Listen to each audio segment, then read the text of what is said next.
Olá, gente, tudo bom com vocês? Eu vim hoje aqui falar de algo que 90% das pessoas que vêm falar comigo me dizem, né? Que é o seguinte: Thaís, eu não consigo me controlar com os meus filhos, né? Eu sou muito impaciente, eu desconto o meu cansaço e os meus problemas nos meus filhos, né? E o que na verdade eu queria começar a pontuar é o seguinte: primeiro que nem tudo é cansaço, né? A gente resume um monte de coisa que a gente não quer olhar ou que não consegue olhar para dentro da gente em cansaço, né? Nem tudo é cansaço. E com esse tipo de pensamento, eu quero dizer que somente se eu não tivesse esses problemas, se eu não tivesse esse cansaço, é que eu conseguiria tratar o meu filho bem, como eu quero tratá-lo, né? E isso, na verdade, é uma grande defesa da gente, é uma grande maneira de não olhar para dentro da gente e de não olhar para o que a gente precisa e para a maneira como a gente está interpretando esses nossos problemas, né? O problema, gente, não é ter problema. Todo mundo tem problema. O problema é como a gente interpreta esses problemas, né? É se a gente decide inconscientemente ou não olhar para esses problemas e entender que eles, na verdade, podem trazer pra gente grandes pistas sobre o que a gente ainda precisa melhorar, sobre o que a gente está precisando naquele momento da nossa vida, necessidades que temos, né? Porque sentimentos, gente, eles são uma bússola pra gente se entender, né? Pra gente entender as nossas necessidades, o que a gente precisa. O Marshall Rosenberg, ele falava que briga, que grito, que tratar outras pessoas mal, e isso inclui os nossos filhos, né? São apenas pedidos suicidas, né? De maneira suicida que a gente pede. De coisas que a gente nem sabe muitas vezes que precisa, né? Então a gente pede pro outro. A gente está muito acostumado a reprimir, não pensar no que a gente pensa, não pensar no que está por trás das coisas, ou trazer isso para o outro, a responsabilidade do outro. É a criança que tem que melhorar, é o marido que tem que estar mais próximo. Sim, isso tudo ajudaria muito, mas e o que a gente pode fazer, né? E o nosso olhar sobre esse problema, sobre a nossa expectativa sobre aquilo ali, né? Eu costumo dizer que a gente faz a nossa higiene corporal todo dia, né? A gente se limpa, a gente se olha, a gente se arruma por fora. Só que a gente não se olha por dentro, a gente não se limpa por dentro, a gente não se entende por dentro. Todo dia a gente precisaria fazer isso, né? Entender o que esse meu comportamento está querendo me mostrar, o que essa minha reação que está sendo sempre com a criança. Uma coisa é você gritar às vezes, outra coisa é quando você está sempre irritada com a criança, quando você não consegue tratar bem a criança, né? O que esse comportamento está querendo me mostrar? O que eu realmente preciso? E eu queria falar hoje de uma necessidade campeã, não só campeã da gente sentir, mas campeã da gente reprimir, que é a nossa necessidade de autonomia enquanto mães, né? A gente perde muita autonomia, muita liberdade quando a gente vira mãe, né? Principalmente porque na nossa sociedade todo o peso de cuidar, não só fisicamente, mas emocionalmente também, infelizmente ainda está com as mães. Agora que esse movimento da paternidade ativa está começando, e espero que isso aumente, né? Mas a gente sabe que ainda é exceção. Então esse peso, né? Essa perda da autonomia é muito pesada para a mãe.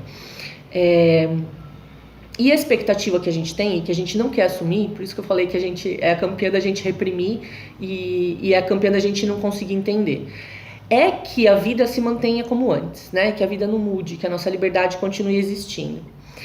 Então eu queria trazer aqui 3 reflexões, né? Que primeiro, a gente não é monstro e monstra, né?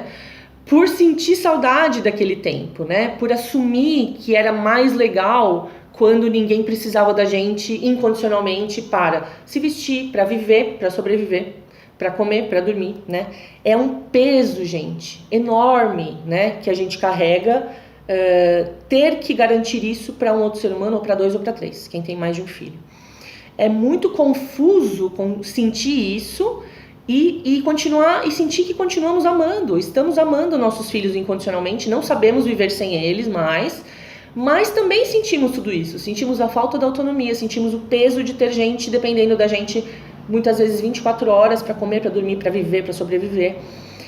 Então não somos monstras por assumir que isso existe na gente, né? E que isso pode estar fazendo a gente reagir mal à falta disso, né? E reagir mal é descontar neles, né?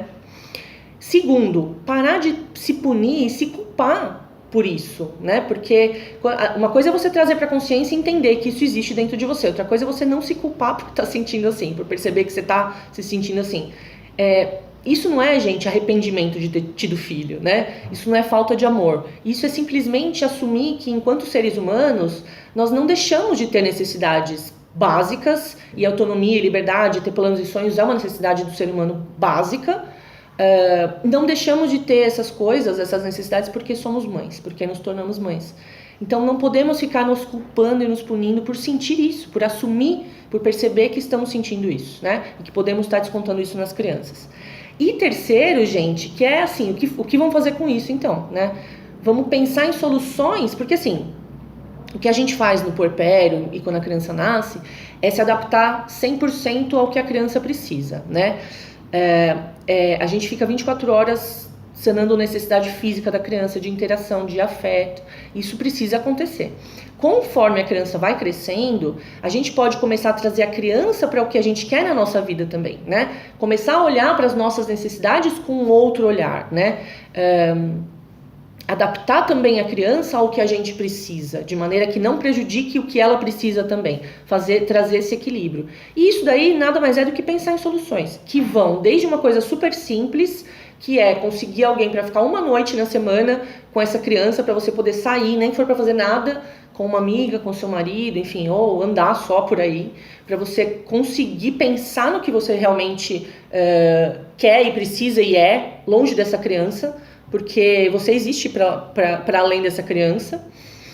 Essa solução pode passar por você começar a trabalhar de uma outra maneira, se você trabalha em casa, pedir ajuda para uma pessoa que você não tinha pensado que você podia pedir.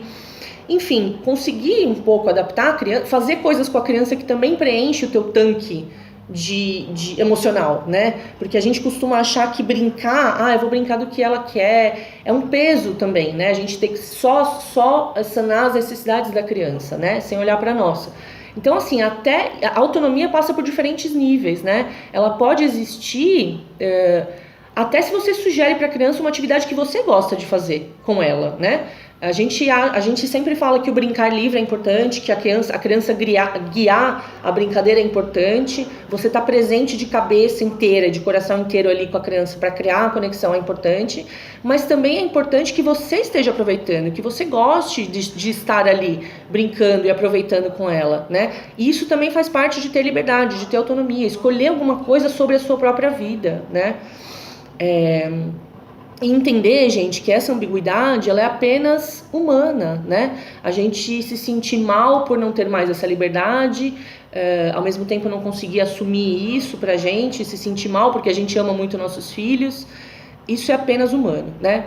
E trazer isso pra consciência faz a gente parar de descontar neles, de esperar que eles mudem, né? Pra gente começar a se sentir bem. Na verdade, a gente tem responsabilidade de trazer isso pra nossa vida, nem que seja adaptando o que a gente puder adaptar, tá bom? Era isso que eu tinha aqui pra falar hoje. Esse vídeo vai ser o primeiro vídeo que eu vou subir no meu canal do YouTube. Gente, a página tem 1 ano e eu não tinha canal no YouTube ainda. Esse ano pra mim, esse ano que passou, foram 5 anos em um. Foi difícil mesmo conseguir fazer tudo. E a gente tá criando um canal só agora. Vai estar aqui no IGTV e eu vou começar a falar sobre temas importantes que estão nos textos também, mas que a gente vai estar um pouquinho mais próximo em vídeo. Tá bom? Espero que vocês tenham gostado. Um beijão.